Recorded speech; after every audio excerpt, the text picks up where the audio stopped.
August 8 രാത്രി 8 മണിക്ക് അതിഭീകരവും ഞെട്ടിക്കുന്നതുമായ ശബ്ദം കേട്ടാണ് മലപ്പുറം ജില്ലയിലെ നിലമ്പൂരിനടുത്തുള്ള ഫോറസ്റ്റാൽ ചുറ്റപ്പെട്ട കവളപ്പാറ എന്ന ഗ്രാമം ഞെട്ടിയുണർന്നത്.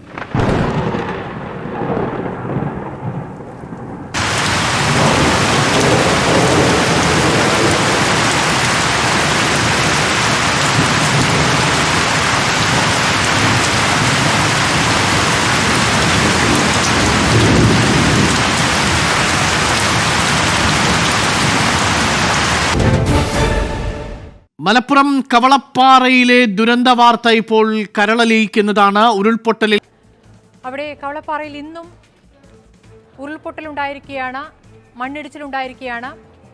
അവിടെ മണ്ണിനടിയിൽ കുടുങ്ങിക്കിടക്കുന്നവരെ പുറത്തെത്തിക്കാൻ ഇനി ജീവനോടെ രക്ഷിക്കുക എന്നുള്ളത് നടക്കുന്ന കാര്യമല്ല.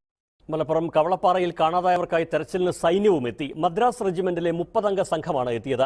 54 പേരെയാണ് ഇനിയും കണ്ടെത്താനുള്ളത്. നിലമ്പൂർ കവളപ്പാറയിൽ കാണാതായവർക്ക് വേണ്ടിയുള്ള തെരച്ചിൽ 16-ാം ദിവസത്തിലേക്ക്. ഇനി 11 പേരെയാണ് കണ്ടെത്താനുള്ളത്. കഴിഞ്ഞ ദിവസങ്ങളിൽ ഇടവിട്ട് പെയ്ത ഒരുമിച്ച് ഒരു കട്ടിലിൽ കെട്ടിപ്പിടിച്ചു കിടന്നുറങ്ങിയ അനഘയും അലീനയും അവസാന യാത്രയിലും ഒരുമിച്ചാണ്. സഹോദരങ്ങളുടെ മക്കളായ ഇവരുടെ മരണാനന്തര ചടങ്ങുകൾ ഭൂദാനം സെന്റ് മേരീസ് പള്ളിയിൽ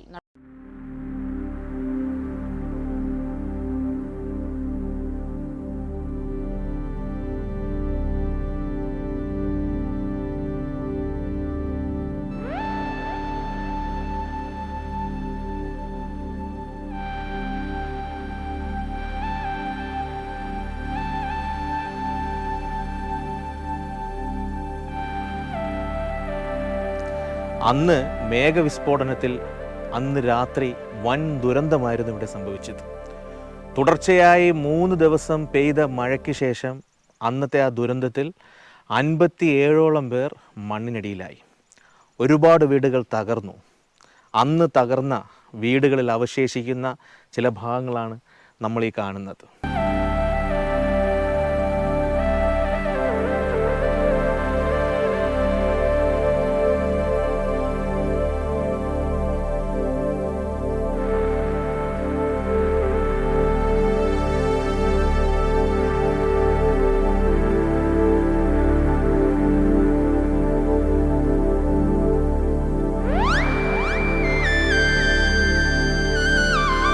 കവളപ്പാറയിൽ അന്ന് നടന്ന ആ ഭീകര ദുരന്തം നേരിട്ട് കണ്ടുള്ള വ്യക്തിയാണല്ലോ താങ്കൾ.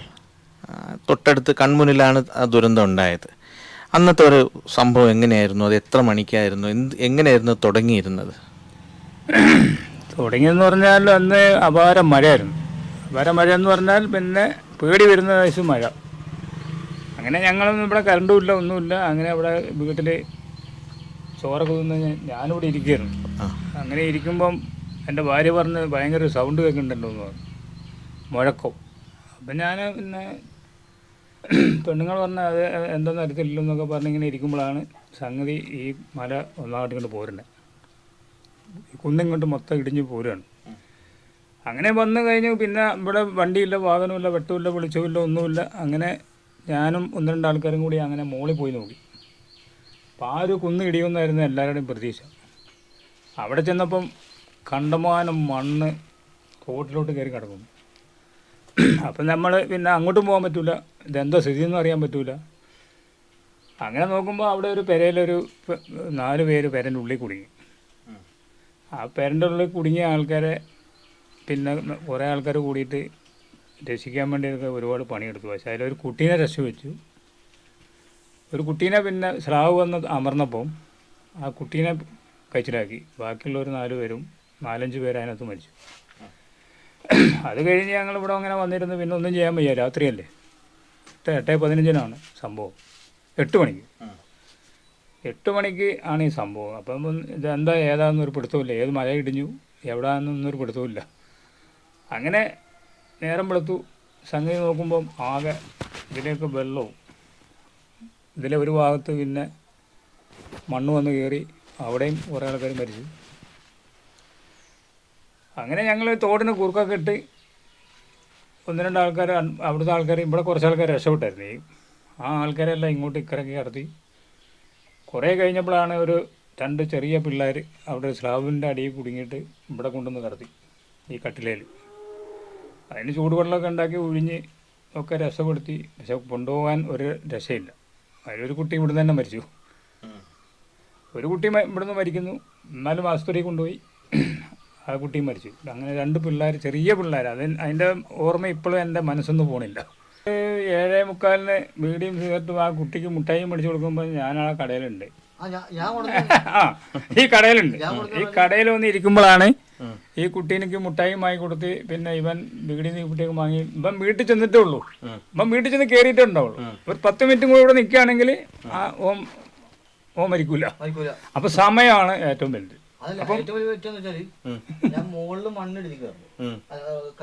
ഇവരൊക്കെ അതിൽ രക്ഷപ്പെട്ട.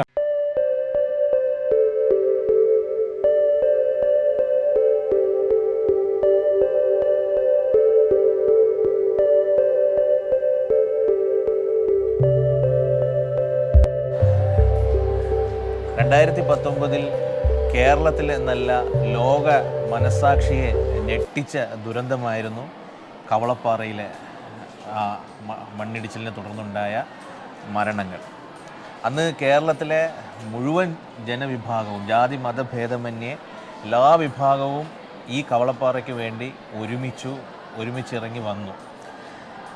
കവളപ്പാറയ്ക്ക് അടുത്തുള്ള പോത്തുകലിലെ കാത്തലിക്കേറ്റ് ഹയർ സെക്കൻഡറി സ്കൂൾ, ഈ സ്കൂളിനൊരു പ്രത്യേകത ഉണ്ട്.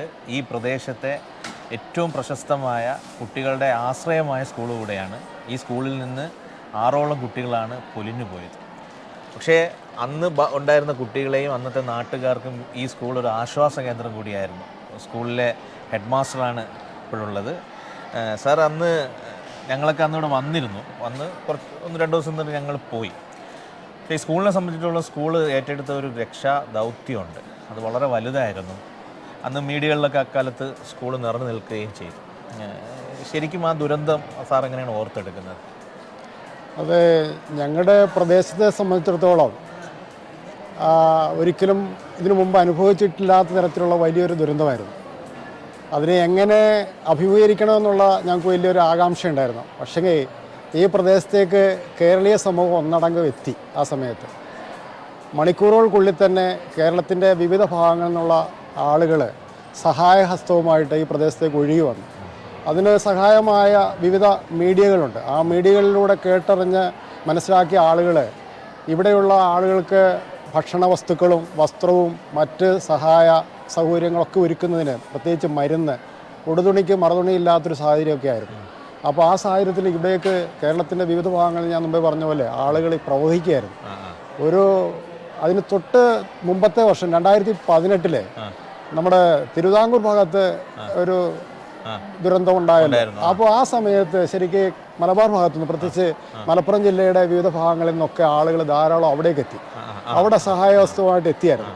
അപ്പോൾ അതിൻ്റെ ഒരു നന്ദി സൂചകം കൂടെ തിരിച്ചിങ്ങോട്ട് ആളുകൾ ഒഴുകുകയായിരുന്നു. പ്രത്യേകിച്ച് ഞങ്ങളുടെ ഈ വിദ്യാലയം ഈ കവളപ്പാറയുടെ അടുത്തുള്ള 1.5 കിലോമീറ്റർ 2 കിലോമീറ്റർ ദൂരത്തിലുള്ള സ്ഥിതി ചെയ്യുന്ന സ്ഥലമാണല്ലോ. അപ്പോൾ ഇവിടുത്തെ ഒരു ആശാകേന്ദ്രമായിട്ടാണ് ഈ പ്രദേശത്ത് അന്നേരം ഈ വിദ്യാലയം മാറിയത്.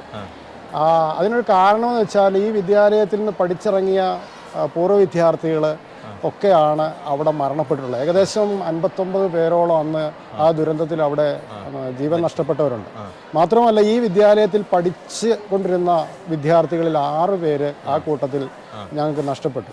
അപ്പോൾ അതെല്ലാം ആയപ്പോൾ ഈ പ്രദേശത്തുള്ള ആളുകൾക്ക് ഒരു അഭയകേന്ദ്രമായിട്ട് ഈ വിദ്യാലയം മാറിയപ്പോൾ ഏകദേശം 1 മാസക്കാലം ഈ വിദ്യാലയം തന്നെയായിരുന്നു അവരുടെ വാസസ്ഥലം. അത്തരത്തിൽ ഞങ്ങളുടെ വിദ്യാലയത്തെ അവർ ഉൾക്കൊണ്ടു, ഈ നാട് കൈക്കൊണ്ടു. അങ്ങനെ നല്ലൊരു ജീവിതാനുഭവം ഈ വിദ്യാലയത്തിൽ ഞങ്ങൾക്ക് നാടിന് നൽകാനായിട്ട് സാധിച്ചു. മാത്രമല്ല ഈ പ്രളയം കഴിഞ്ഞപ്പോഴും ഒട്ടനവധി കുടുംബങ്ങൾ തീരാത്ത വിഷമത്തിലേക്ക് മാറുകയായിരുന്നു. അത് മനസ്സിലാക്കി. ഒന്ന്, അവർക്ക് വീടുകളില്ല, മറ്റ് അവരുടെ തൊഴിലുപകരണങ്ങളൊക്കെ ധാരാളം നഷ്ടപ്പെട്ട ഒരു സാഹചര്യം.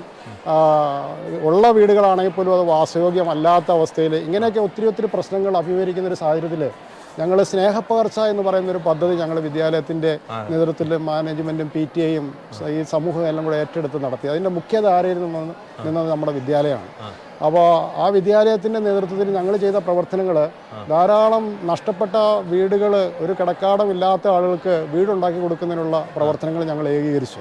കേരളത്തിൻ്റെ വിവിധ ഭാഗങ്ങളിലുള്ള വിവിധ ഏജൻസികളെയും വ്യക്തികളെയും ഒക്കെ കൂട്ടി യോജിപ്പിച്ചുകൊണ്ട് നമ്മുടെ വിദ്യാലയത്തിൻ്റെ നേതൃത്വത്തിൽ അവർക്ക് വീടുകൾ ഉണ്ടാക്കി കൊടുക്കുന്നതിനുള്ള ക്രമീകരണങ്ങൾ ചെയ്തു. പിന്നെ കേടുപാടുകൾ വന്ന വീടുകൾ റിപ്പയർ ചെയ്ത് കൊടുക്കുന്നതിന് വേണ്ട ക്രമീകരണങ്ങൾ, പിന്നെ തൊഴിലുപകരണങ്ങൾ നഷ്ടപ്പെട്ട ആളുകൾക്ക് അതിനുള്ള അവരുടെ തൊഴിലുപകരണങ്ങളൊക്കെ കുറേ ഉണ്ടാക്കി കൊടുക്കുന്നത്, അതേപോലെ വ്യവസായ കേന്ദ്രങ്ങൾ, ചെറിയ കടകളൊക്കെ ആണെങ്കിൽ നഷ്ടപ്പെട്ടവർക്ക് അവരുടെ ഉപജീവന മാർഗ്ഗമാണല്ലോ, അതൊക്കെ നഷ്ടപ്പെട്ടു പോയവർക്ക് വിവിധ ഏജൻസികളുടെ സഹായത്തോടെ അതിനുള്ളൊരു ക്രമീകരണങ്ങൾ ചെയ്തു കൊടുക്കുക. ഇങ്ങനെ ഒട്ടനവധി പരിപാടികൾ ആ സമയത്ത് ഈ വിദ്യാലയത്തിൻ്റെ മുൻപിൽ നിന്നുകൊണ്ട് ഈ സമൂഹത്തിന് വേണ്ടി അന്ന് ചെയ്യാൻ സാധിച്ചു. അത് ഈ നാട്ടുകാർക്ക് വളരെ ഉപകാരപ്രദമായ ഒരു വിദ്യാലയം എന്നുള്ള നിലയിൽ ഒരു ദുരന്തം വന്നപ്പോൾ ആ സമൂഹത്തിലേക്ക് ഇറങ്ങിച്ചെല്ലാൻ ഞങ്ങൾ കാതോലിക്കറ്റ് ഹയർ സെക്കൻഡറി സ്കൂളിനായി എന്നുള്ളത് വളരെ അഭിമാനത്തോടെയാണ് ഞങ്ങളിപ്പോൾ ഓർക്കുന്നത്. ഇങ്ങനെ ഇനിയൊരു ദുരന്തം ഈ നാട്ടിൽ ഉണ്ടാവാതിരിക്കട്ടെ എന്നൂടെ പ്രാർത്ഥിക്കുക. സാർ, അന്ന് ഈ സ്ഥാപനത്തിൽ നിന്ന് ഒരു 6ഓളം കുട്ടികൾ ദുരന്തത്തിൽ നഷ്ടപ്പെട്ടിരുന്നു. ശരിക്കും തളർന്നു പോകേണ്ടതാണ്. മറ്റുള്ള കുട്ടികളെ സംബന്ധിച്ചിടത്തോളം അതൊരു ആഘാതമാണ്. അപ്പോൾ അവരുടെ ഒരു മാനസിക ആരോഗ്യവുമായിട്ട് ബന്ധപ്പെട്ട കാര്യം കൂടെയാണ്. അപ്പോൾ ആ അർത്ഥത്തിൽ ആ ദുരന്തത്തെ നേരത്തെ നമ്മുടെ പ്രധാന അധ്യാപകൻ പറഞ്ഞതുപോലെ സാർ വന്ന് കൂടെ ഉണ്ടായിരുന്നു എന്ന് പറഞ്ഞു. ഏതർത്ഥത്തിലാണ് കുട്ടികളുമായിട്ട് ആ ദുരന്തത്തെ നേരിടാൻ കുട്ടികളെ പ്രാപ്തരാക്കിയത്? സത്യത്തിൽ ഈ ദുരന്തം സംഭവിച്ച അന്ന് വൈകുന്നേരം നമ്മുടെ സ്കൂളിലേക്ക് ഒരുപാട് രക്ഷകർത്താക്കൾ അവരുടെ ആത്മരക്ഷാർത്ഥം വീടുകളിൽ നിന്ന് കയ്യിൽ കിട്ടിയ വസ്തുക്കളും വീട്ടിലെ കുടുംബാംഗങ്ങളെയും കൂട്ടി ഇങ്ങോട്ട് ഓടി വരുന്നൊരു സാഹചര്യമായിരുന്നു. ആ ഒരു സമയം തൊട്ട് ഞങ്ങൾ അന്നത്തെ പ്രിൻസിപ്പൽ യോഹന്നാൻ അച്ഛൻ, അതുപോലെ തന്നെ ഇവിടുത്തെ പൊതുകാര്യങ്ങളിലൊക്കെ ഇടപെട്ടുകൊണ്ടിരിക്കുന്ന തോമസ് സാറ്, പിന്നെ ഞാൻ ഉൾപ്പെടെയുള്ള നമ്മുടെ മറ്റ് അധ്യാപകരൊക്കെ ആ സമയം തൊട്ട് ഇവിടെ സ്കൂളിലുണ്ട്. അന്ന് ആ സമയം സത്യത്തിൽ ഇങ്ങനെ ഒരു വലിയ ദുരന്തമുണ്ടായതായും അതിൽ ഇത്ര അധികം ആളുകൾക്ക് ആളപായം സംഭവിച്ചിട്ടുണ്ട് എന്നും അതിൽ നമ്മുടെ സ്കൂളിലെ പ്രിയപ്പെട്ട 6 കുഞ്ഞു മക്കൾ ഉൾപ്പെട്ടിട്ടുണ്ട് എന്നും ആ സമയത്ത് അറിഞ്ഞിട്ടില്ല. പക്ഷേ വളരെ വലിയൊരു ദുരന്തം എന്നുള്ളൊരു ഷോക്കിലാണ് നാട്ടുകാരും ഇവിടുത്തെ പൊതുപ്രവർത്തകരും സ്കൂളിലെ അധ്യാപകരൊക്കെ ഉണ്ടായിരുന്നത്. 1000-ലധികം വരുന്ന ആളുകളാണ് അന്ന് രാത്രി നമ്മുടെ സ്കൂളിൽ അഭയാർത്ഥി ക്യാമ്പ് പോലെ കിടന്നത്. ഉടുവസ്ത്രം പോലും മാറാൻ കഴിയാതെ, ഭക്ഷണം കഴിക്കാൻ കഴിയാതെ, ആവശ്യത്തിന് വെളിച്ചമില്ലാതെ വളരെ പ്രയാസപ്പെടുന്ന സാഹചര്യമായിരുന്നു. പക്ഷേ അതിനെ വളരെ പെട്ടെന്ന് തരണം ചെയ്യാൻ മറ്റുള്ളവരുടെ സഹായം കൊണ്ട് നമുക്ക് സാധിച്ചു എന്നുള്ളതാണ് ഏറ്റവും വലിയൊരു സന്തോഷകരമായ ഒരു കാര്യം. അതിനുശേഷം തൊട്ടടുത്ത ദിവസമാണ് വലിയ ദുരന്തത്തെക്കുറിച്ചും ഇങ്ങനെ ആളുകളുടെ ജീവഹാനിയെക്കുറിച്ചും അതുപോലെ തന്നെ നമ്മുടെ കുട്ടികൾ ഉൾപ്പെട്ടിട്ടുണ്ട് എന്നും അറിയുന്നത്. ആദ്യം ഒരു കുട്ടി അതിൽ മരണപ്പെട്ടിട്ടുണ്ട് എന്നറിഞ്ഞു. അതിനുശേഷം പിന്നീട് ഇങ്ങനെ വന്ന് 6 കുട്ടികളുടെ ജീവൻ നഷ്ടപ്പെട്ടിട്ടുണ്ട് എന്നറിയുമ്പം ഒരിക്കലും ഉൾക്കൊള്ളാൻ കഴിയാത്ത ഒരു ഷോക്കായിരുന്നു നമുക്ക്. ആ സമയങ്ങളിൽ സ്കൂൾ വർക്ക് ചെയ്യാത്തത് കൊണ്ട് സഹപാഠികളുടെ കാര്യത്തിൽ അവരുടെ വിഷമങ്ങളോ വേദനകളോ നമുക്ക് നേർക്ക് നേരെ കാണാൻ കഴിഞ്ഞിട്ടില്ല. പക്ഷേ ഇത്ര വലിയൊരു ദുരന്തമാണ് എന്നറിയുമ്പോൾ ഞങ്ങൾ ഇവിടെ തൊട്ടടുത്തുള്ള മറ്റു ക്യാമ്പുകളിലേക്കൊക്കെ ഞങ്ങൾ ഓടിച്ചെന്നു. ആ പ്രദേശങ്ങളിൽ ഞങ്ങളുടെ മക്കളെ ഞങ്ങൾ നേരിട്ട് കണ്ടു. ആ കാണുന്ന സമയത്ത് അവർ പറയുമ്പോഴാണ് ഇത്തരത്തിലുള്ള അവരുടെ കൂടെ പഠിക്കുന്ന അവരുടെ കൂട്ടുകാർ എന്ന് പറഞ്ഞ് കുട്ടികൾ ഐഡൻറ്റിഫൈ ചെയ്തുകൊണ്ട് പറയുന്നത്. ആ സമയത്തുണ്ടായൊരു ഷോക്ക് ആ കുട്ടികൾക്കും രക്ഷകർത്താക്കൾക്കും അധ്യാപകർക്കും ഉണ്ടായിരുന്ന ഒരു മാനസികമായ സമ്മർദ്ദം അത് വളരെ വലുതായിരുന്നു. പിന്നീട് ഏകദേശം ഒരു മാസത്തോളം, ഒരു മാസത്തിനടുത്ത ദിവസം കഴിഞ്ഞതിന് ശേഷമാണ് സ്കൂൾ പ്രവർത്തനം ആരംഭിക്കുന്നത്. സ്കൂൾ പ്രവർത്തനം ആരംഭിച്ച ആദ്യ ദിവസം ക്ലാസ്സിലേക്ക് വരുമ്പോൾ ഇതിൽ 2 കുട്ടികൾ വീതം നഷ്ടപ്പെട്ട ക്ലാസ്സുകളുണ്ടായിരുന്നു. ആ ക്ലാസ്സിലെ കുട്ടികൾക്ക് പ്രത്യേകിച്ച് വലിയ മാനസിക സമ്മർദ്ദത്തെ അവർ അതിജീവിക്കേണ്ടതുണ്ട് എന്ന് ഞങ്ങൾക്ക് മനസ്സിലായിരുന്നു. അപ്പോൾ അതുകൊണ്ട് ആ ക്ലാസ്സുകൾ ഫോക്കസ് ചെയ്ത് ഈ കുട്ടികളുടെ സഹപാഠികളെ നഷ്ടപ്പെട്ട ക്ലാസ്സിലെ കുട്ടികളെ ഫോക്കസ് ചെയ്തുകൊണ്ടാണ് മുഴുവൻ അധ്യാപകരും ആ സമയങ്ങളിൽ നിന്നിരുന്നത്. അവരുമായി ബന്ധപ്പെട്ട് അവരെ ആശ്വസിപ്പിച്ച് അവർക്ക് നല്ല കാര്യങ്ങൾ പറഞ്ഞു കൊടുത്ത് ഈ ദുരന്തത്തെക്കുറിച്ചും അതിൽ നിന്ന് വലിയ ദുരന്തങ്ങൾ ഒഴിവായതിനെക്കുറിച്ചുമൊക്കെ പറഞ്ഞ് അവരെ ബോധവൽക്കരിച്ചുകൊണ്ട് പതുക്കെ അവരെ പൂർവ്വസ്ഥിതിയിലേക്ക് കൊണ്ടുവരികയായിരുന്നു. അതിനുശേഷം ഒരുപാട് ഏജൻസികൾ, നമ്മുടെ ഡിപ്പാർട്ട്മെൻ്റ് ആയിരുന്നാലും അതുപോലെ തന്നെ മറ്റു സന്നദ്ധ സേവന പ്രവർത്തകരൊക്കെ വന്ന് കുട്ടികൾക്ക് ആവശ്യമായ കൗൺസിലിംഗ് കൊടുത്ത് വളരെ പതുക്കെയാണ് അവരെ പൂർവ്വസ്ഥിതിയിലേക്ക് തിരിച്ചു കൊണ്ടുവരാൻ ആ സമയത്ത് സാധ്യമായിരുന്നു. കവളപ്പാറയിൽ ദുരന്തം ഉണ്ടായ സമയത്ത് ഈ സ്കൂളിൽ, ഈ കാത്തലിക്കേറ്റ് സ്കൂളിൽ പഠിച്ചിരുന്ന വിദ്യാർത്ഥികൾ അവർ ഇന്നും ഇവിടുത്തെ വിദ്യാർത്ഥികളാണ്. അപ്പോൾ നമുക്ക് ഓരോരുത്തരായിട്ട് പരിചയപ്പെടാം അല്ലേ? എന്താ മോളെ പേര്? റുഷ്നാശറി. പേര് പറഞ്ഞേ? വൈഗ. റന. നിയാചന്ദ്രൻ. മലീഹ സഫർ.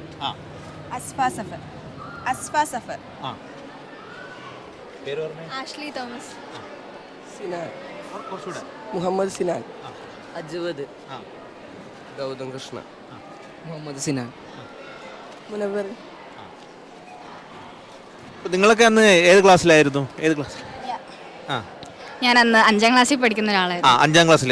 കൂടെ ഇവരൊക്കെ കൂടെ പഠിക്കുന്നതാണോ? അതെ. 5ാം ക്ലാസ്സിൽ. കവളപ്പാറയ്ക്ക് അടുത്താണ് വീട്? അതെ, കുറച്ച് 1 കിലോമീറ്റർ ഒക്കെ ഉള്ളൂ. അന്ന് ഇവിടെ ഇങ്ങനെ നാട്ടിലൊരു സംഭവം ഉണ്ടായപ്പോൾ അന്ന് സ്വാഭാവികമായിട്ടൊരു ഭയവും വിഷമവും ഒക്കെ ഉണ്ടാവുമല്ലോ. എന്നാൽ സ്കൂളിലാണ് ഇങ്ങനെ ഒരു നമ്മുടെ സ്കൂളിൽ പഠിക്കുന്ന കുട്ടികൾക്ക് ഇങ്ങനെ സംഭവിച്ചു എന്ന് പറഞ്ഞപ്പോൾ അന്ന് എന്തായിരുന്നു അന്ന് മാനസികാവസ്ഥ? ഈ ഒരു 2019 സത്യം പറഞ്ഞാൽ എൻ്റെ ഓർമ്മയും നഷ്ടപ്പെട്ടിട്ടില്ല. കാരണം അത്രത്തോളം ഭീകരമായിരുന്നു ആ സംഭവം. കാരണം ഞാൻ അമ്മമ്മയോടൊക്കെ ചോദിച്ചിരുന്നു, അമ്മ ഈ ആദ്യമായിട്ടല്ലേ ഇപ്പൊ ഇവിടെ എത്തുന്നതെന്ന്. പക്ഷെ അവർ പറഞ്ഞിരുന്നു 1900 സംതിങ്ങില് ഈ ഒരു പ്രളയം ആദ്യമായിട്ട് അവിടെ വന്നിരുന്നു എന്ന്. പക്ഷെ ഇപ്പോഴാണ് 2019 ഇത് വന്നത് എന്ന്. സത്യം പറഞ്ഞാൽ ഭീകരമായിരുന്നു, ഷോക്കിംഗ് ആയിരുന്നു. എനിക്ക് അത്ര അധികം വിശ്വസിക്കാനേ പറ്റിയിരുന്നില്ല. തീർച്ചയായും ഓർക്കാൻ ഇഷ്ടപ്പെടുന്നില്ല. ഇവിടുത്തെ കുട്ടികൾ അതിൽ മരിച്ചു എന്ന് അറിഞ്ഞപ്പോൾ അതിലേറെ സങ്കടമാണ് എനിക്ക് സത്യം പറഞ്ഞാൽ തോന്നിയത്. കാരണം നമ്മൾ കണ്ടിരിക്കുന്ന കുട്ടികളാണ് മരിച്ചിരിക്കുന്നത്, നമുക്കറിയാവുന്നവരാണ് മരിച്ചിരിക്കുന്നത്. അപ്പം അതിൻ്റെ ഒരു വിഷമവും എന്താണെന്നറിയില്ല, പേടിയും വിഷമവും എല്ലാം കൂടി ഒരുമിച്ചൊരു സാഹചര്യമായിരുന്നു അത്. എനിക്ക് തോന്നുന്നു വൈകിക്കായിരിക്കും കുറച്ചും കൂടി അതിനെക്കുറിച്ച് അറിയാം. എൻ്റെ വീടിൻ്റെ ഞാനന്ന് 4ാം ക്ലാസ്സിലാണ് പഠിച്ചുകൊണ്ടിരിക്കുന്നത്. അപ്പോൾ അന്ന് അത് ഭയങ്കരമായിട്ടുള്ളൊരു ഭീകരമായൊരു എക്സ്പീരിയൻസ് ആയിരുന്നു. അന്ന് ഭയങ്കര 3 ദിവസത്തെ തുടർച്ചയായ മഴയ്ക്കൊക്കെ ശേഷമായിരുന്നു ഇത് ഉണ്ടായത്. അപ്പോൾ എല്ലാവരും ഭയങ്കരമായിട്ട് പേടിച്ച്, പിന്നെ താഴെയുള്ള വീടുകളിലെല്ലാം വെള്ളം കയറി, എൻ്റെ വീടിൻ്റെ വഴി വരെ വെള്ളം വന്നിരുന്നു. പിന്നെ ഞങ്ങളെല്ലാവരും ഒരു ക്യാമ്പിലേക്ക് മാറുമായിരുന്നു. അങ്ങനെ അന്ന് രാത്രിയോട് കൂടിയിട്ടാണ് അറിയണേ കവളപ്പാറ ഇങ്ങനെ ഉരുൾപൊട്ടിയെന്നും അങ്ങനെ 59 പേരത്തെ മരിച്ചു എന്നും അറിയുന്നത്. അങ്ങനെ അത് ഇപ്പോഴും ഓർക്കുമ്പോൾ ഒരു ഭീകരമായ എക്സ്പീരിയൻസ് തന്നെ. അതിനുശേഷം സ്കൂളിൽ വന്നപ്പോഴേ, സ്കൂളിലുള്ള നമ്മുടെ കൂടെ ഉള്ളവരൊക്കെ പോയല്ലോ, അന്ന് 6 പേര് മരിച്ചിരുന്നു. സ്കൂളിൽ വന്നപ്പം അന്ന് ഇത് വീണ്ടും ഒരു ഷോക്കായില്ലേ, വീണ്ടും ഒരു വിഷമം. നമ്മുടെ ഒപ്പം ഇരുന്ന് പഠിച്ചവരും ഒരു ക്ലാസ്സിൽ നമ്മൾ കണ്ടുകൊണ്ടിരുന്ന ആളുകളും പെട്ടെന്നില്ലാതായപ്പോൾ ഉണ്ടായൊരു സങ്കടവും വിഷമവും എല്ലാം കൂടി ഉണ്ടായിരുന്നു. അപ്പം ഇത് നമ്മളിപ്പോൾ ദുരന്തം ഓർത്തെടുക്കുന്നതോടൊപ്പം തന്നെ നമ്മളിപ്പോൾ സ്കൂളിൽ പല പരിസ്ഥിതിയെക്കുറിച്ച് ഒരുപാട് കാര്യങ്ങൾ പഠിക്കുന്നുണ്ട് അല്ലേ? ഇപ്പം ഒരുപാട് കെട്ടിടങ്ങൾ ഉയർന്നു വരുന്നുണ്ട്, റിസോർട്ടുകൾ ഉയർന്നു വരുന്നുണ്ട്. ഇനി ഇതുപോലൊരു ദുരന്തം ഉണ്ടാവരുത് നമ്മൾ ആഗ്രഹിക്കുന്നില്ലേ? അപ്പം ഇനി നമ്മൾ പരിസ്ഥിതിയിലോട്ട് കൂടുതൽ മടങ്ങുകയല്ലേ വേണ്ടത്? എന്താ വളരെ ശരിയാണ്. ഇന്നത്തെ കാലഘട്ടത്തിൽ ഏറ്റവും കൂടുതൽ പരിസ്ഥിതി പ്രശ്നങ്ങൾ നേരിടുന്ന ആൾക്കാരാണ് ഞങ്ങൾ. കാരണം മറ്റ് ഉരുൾപൊട്ടൽ കാരണം തന്നെ ഒരുപാട് ജീവനുകളും അവരുടെ സ്വത്തും അവരുടെ പാടവും ഒക്കെ നഷ്ടപ്പെട്ടവർ ഒരുപാട് പേരുണ്ട്. ഇന്നും അവരെല്ലാം ദുരിതാശ്വാസ ക്യാമ്പിൽ ഇന്നും കഴിയുന്നവരുമുണ്ട്. അതുകൊണ്ട് തന്നെ പ്രകൃതിയെ നന്നാക്കുക, പ്രകൃതിയെ വളർത്തുക, അതുതന്നെയാണ് ഇവിടെ എല്ലാവരുടെയും ലക്ഷ്യം വരുത്തേണ്ടത്.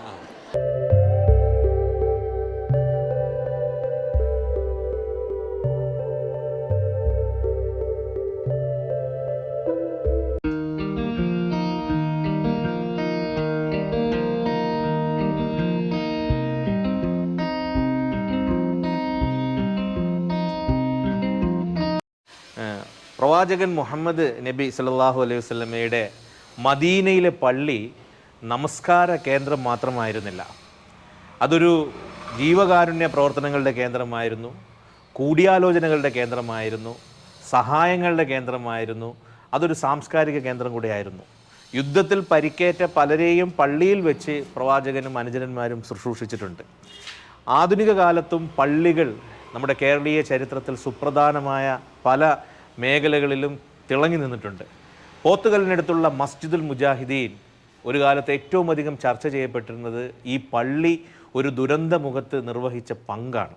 ജീവൻ നഷ്ടപ്പെട്ട ദുരന്തത്തിൽ തൊട്ടടുത്ത് വലിയ ആശുപത്രികളോ പോസ്റ്റ്മോർട്ടം ചെയ്യാനുള്ള സംവിധാനങ്ങളോ ഇല്ലാത്ത ഒരവസ്ഥയിൽ ഈ പള്ളിയിൽ വെച്ചാണ് 42ഓളം പേരുടെ മൃതദേഹങ്ങളെ പോസ്റ്റ്മോർട്ടം ചെയ്തത്. അന്ന് ഈ പള്ളിയുടെ സെക്രട്ടറി കൂടിയായിരുന്ന അബ്ദുൽ കരീം സാഹിബ്, അദ്ദേഹം അന്നത്തെ കാര്യത്തെ നമ്മളോട് പങ്കുവയ്ക്കും. അന്ന് വലിയൊരു വിഷമത്തിലും പ്രയാസത്തിലും ഒക്കെ ആയിരുന്നു ആൾക്കാർ. ഒരുപാട് പേര് അതിൻ്റെ, ഇവിടെ മാത്രമല്ല കേരളം മുഴുവനും. അപ്പം തൊട്ടടുത്ത് ഇങ്ങനെ ഒരു വലിയ ദുരന്തം ഉണ്ടായപ്പം ഇപ്പോൾ ഇവിടുന്ന് ഇനി പോകണമെങ്കിൽ മഞ്ചേരി മെഡിക്കൽ കോളേജിൽ പോകണം. അപ്പോൾ ഈ പള്ളി സാധാരണ അതുവരെ ഇതൊരു സാധാരണ ഒരു പള്ളിയായിരുന്നു, എല്ലാ പള്ളികളെ പോലെ. ഇങ്ങനൊരു തീരുമാനം എടുത്തത് എങ്ങനെയായിരുന്നു? ഇങ്ങനൊരു തീരുമാനം പെട്ടെന്ന് വാർഡ് മെമ്പറും പിന്നെ പോലീസ്, ഒരു 1-2 പോലീസുകാരും SI, പിന്നെ പഞ്ചായത്ത് മെമ്പറും ഉണ്ടായിരുന്നു, ഡോക്ടറും ഉണ്ടായിരുന്നു, മഞ്ചേരിയിലെ മെഡിക്കൽ കോളേജിലെ ഡോക്ടറും ഉണ്ടായിരുന്നു. അവർ വന്നുകൊണ്ട് എന്നോട് പെട്ടെന്ന്, ഞാൻ കടയിൽ കയറുന്നു, കടയിൽ നിന്ന് ഇങ്ങനെ ചോദിച്ചു, ഒന്ന് പോസ്റ്റ്മോർട്ടം ചെയ്യണേ, നമുക്ക് അതിന് സൗകര്യം ഉണ്ടാവും അവിടെ എവിടെ? അപ്പം ഇവിടുത്തെ താമസക്കാരൻ അന്ന് ഇവിടെ ജനങ്ങളൊക്കെ ഒഴിഞ്ഞു പോയിട്ടുണ്ട്, ആരുമില്ല ഇവിടെ.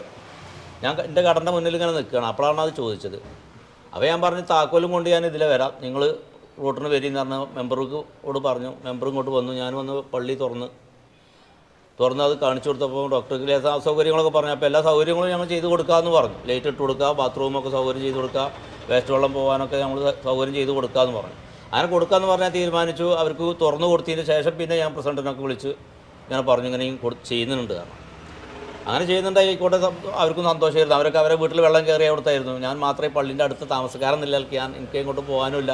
എൻ്റെ മക്കളും ഇവിടെ നിന്ന് പോയിരുന്നു, വെള്ളം പേടിയുണ്ട്. അങ്ങനെ ഞാൻ തുറന്നു കൊടുത്ത് അന്ന് ഞങ്ങൾ മറ്റ് 2 ദിവസം കഴിഞ്ഞപ്പോൾ പിന്നെ വീണ്ടും ബോഡി 1-2 ബോഡി ഉണ്ടാവുള്ളൂ എന്ന് ഞാൻ ഫസ്റ്റിൽ കരുതിയത്.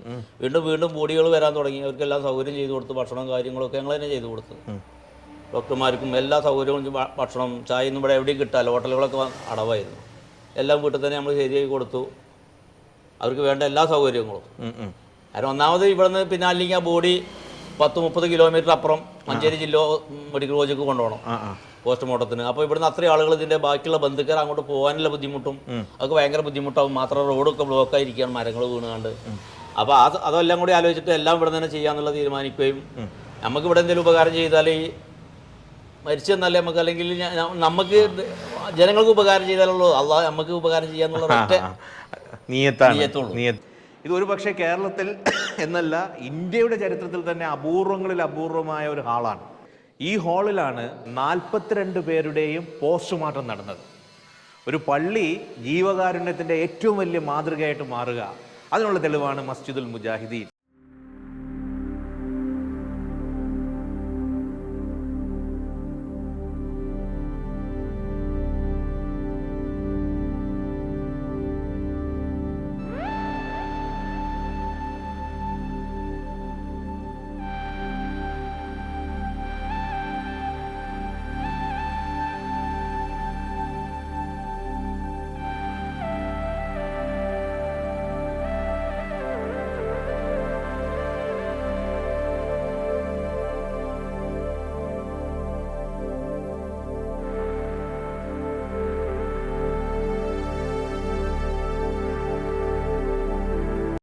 മലപ്പുറം ജില്ലയിലെ നിലമ്പൂരിനടുത്തുള്ള പാതാർ എന്ന ഗ്രാമമാണിത്.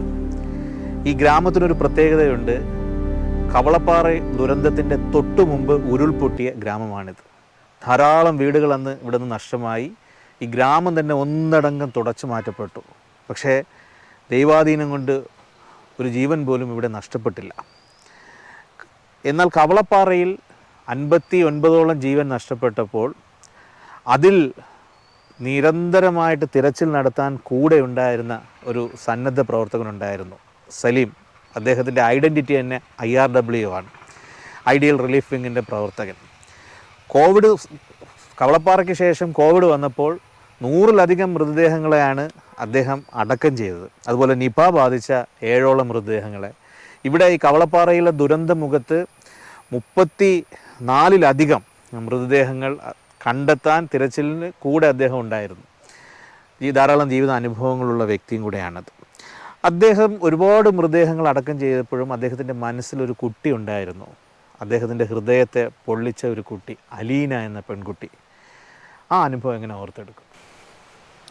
ഞാൻ ഇവിടെ പ്രത്യേകിച്ച് ഈ പ്രവർത്തനത്തിന് വരുമ്പോൾ തന്നെ ഇവിടെ ഈ മേഖലയുമായി കുറച്ച് ബന്ധമുള്ളത് കൊണ്ടും ഇതിനു മുമ്പ് ഈ സ്ഥലങ്ങളൊക്കെ പരിചയമുള്ളത് കൊണ്ടും ആ കുട്ടിയുടെ വീടിൻ്റെ മുമ്പിലൂടെ ഞാൻ കുട്ടി ഈ ദുരന്തം വരുന്നതിന് മുമ്പ് ജീവനോടുള്ള സമയത്ത് ഞാൻ ആ കുട്ടീനെ അറിയുന്നതുമാണ്.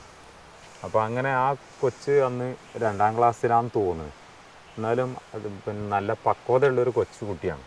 അപ്പോൾ ആ കുട്ടി അങ്ങോട്ട് പോകുന്ന സമയത്തൊക്കെ ഞാൻ ഈ പിന്നെ പല വർക്കുകളും ഞാൻ ചെയ്തിട്ടുണ്ട്. ആ സമയത്ത് അവരുടെ മുമ്പിലൂടെ പോകുമ്പോൾ ഞാൻ വെള്ളം വാങ്ങിച്ച് കുടിക്കാറുണ്ട്.